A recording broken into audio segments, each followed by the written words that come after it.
Bonjour tout le monde, j'espère que vous allez bien. Aujourd'hui, on se retrouve pour mon top 5 K-drama à voir absolument sur Netflix.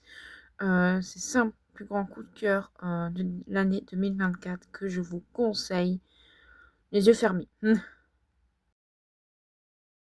cinquième K-drama où je vous conseille, c'est La créature de Kyoksok, la saison 1. Ça raconte le printemps 1945 à Kyoksok, l'ancien Séoul. Et ça se passe dans la partie où les Japonais gouvernent la Corée. Voilà. J'ai adoré le drama. T'as de l'action, t'as une romance trop mignonne, t'as un thriller. J'étais à fond dedans, comme je vous l'ai dit, je ne sais plus. J'ai dévoré les épisodes. Euh, L'acting est incroyable avec mon acteur préféré. J'ai connu une actrice ouf. Pareil, les personnages secondaires, j'ai tous aimé. Je me suis attachée à tout le monde. Des effets spéciaux incroyables, mais à part des moments où avec les monstres, voilà. Mais un magnifique drama où je vous le conseille. Deuxième drama, je vous conseille Move to Heaven. Ça parle d'un jeune homme qui a la maladie d'autisme, d'Asperge.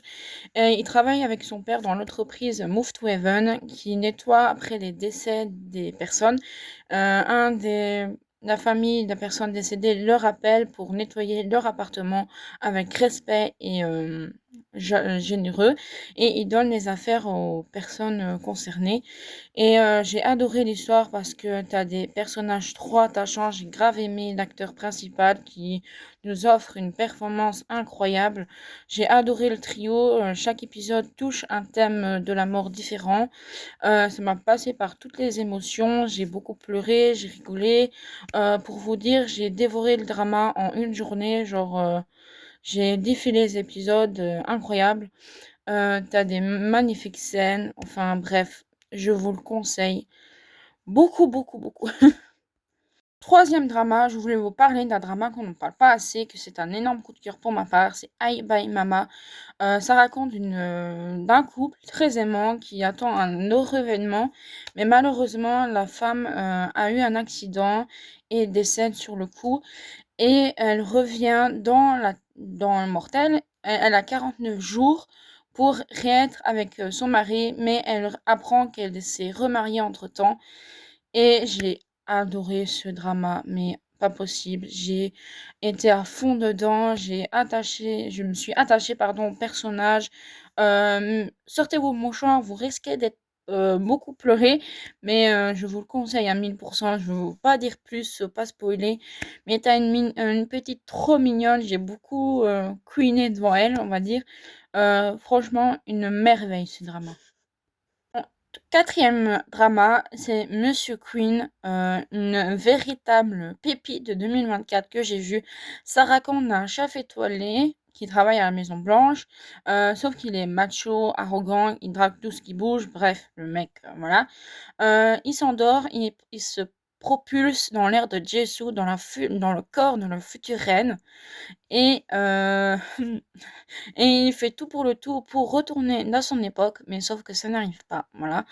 Mais il essaie tout pour s'intégrer à fond dans l'époque, hein, il fait tout ce qu'il peut. J'ai adoré l'ambiance dans ce drama. T'as de l'humour à foison dans tous les épisodes. Je me suis pété des fous rires. T'as un couple incroyable. T'as des personnages, pardon, très attachants. T'as une bromance trop mignonne. Pour moi, c'est une bromance, hein. Et je vous invite à aller voir pour passer à autre chose dans votre tête. Mon ultime K-drama de 2024 que j'ai grave kiffé, c'est Tomorrow. Voilà, on suit un jeune homme qui cherche désespérément un travail, mais malheureusement il fait recaler à chaque fois. Après un millième refus, il va sur un pont, il voit une personne essayer de se suicider, hein, clairement. Il essaie tout pour le tout pour l'en empêcher et malheureusement il tombe dans le coma. Et dans son sommeil, il rencontre une faucheuse, il lui fait un pacte, soit c'est 3 ans pardon, au début de sa famille, soit 6 mois, mais tu dois travailler avec nous, faire des missions. Et évidemment, il fait le deuxième choix et en fait, il se rend compte qu'il Ils essayent d'aider les gens à ne pas se suicider, voilà. J'ai adoré l'acteur, il nous livre une performance incroyable. En fait, c'est nous dans le K-drama. Voilà. Tu des héros graves touchants, t'as tout en fait. Et à chaque épisode, c'est bien parce que ça change. T'as contre la violence, t'as contre le harcèlement, t'as contre pour les personnes, aider les personnes âgées, t'as comment perdre un animal aussi, t'as la période où les Japonais gouvernent la Corée. Franchement, c'est très très bien détaillé. Je trouve qu'il n'est pas assez connu pour moi. Il devrait l'être parce que c'est une véritable pépite. Voilà, vous passez par toutes les émotions possibles et imaginables. Comment vous dire, je ne suis pas une fille qui pleure, mais j'ai beaucoup pleuré devant. Voilà, je vous le conseille à 1000%. Voilà, je vous quitte avec cette merveilleuse image, n'est-ce pas? Dites-moi ce que vous avez pensé, le drama que vous attire le plus, le drama que vous avez déjà vu, votre avis dessus. Dites-moi ce que vous avez pensé, enfin bref, tout ça. Dites-moi si vous voulez une partie 2 ou autre top, hein. Ça me ferait extrêmement plaisir et dites-moi dans les commentaires ce que vous avez pensé. Voilà, c'est tout pour le moment. Voilà, n'hésitez pas à me poser des questions, et cetera. Moi, je vous dis à la fois prochaine, pardon, pour une nouvelle vidéo. Bisous!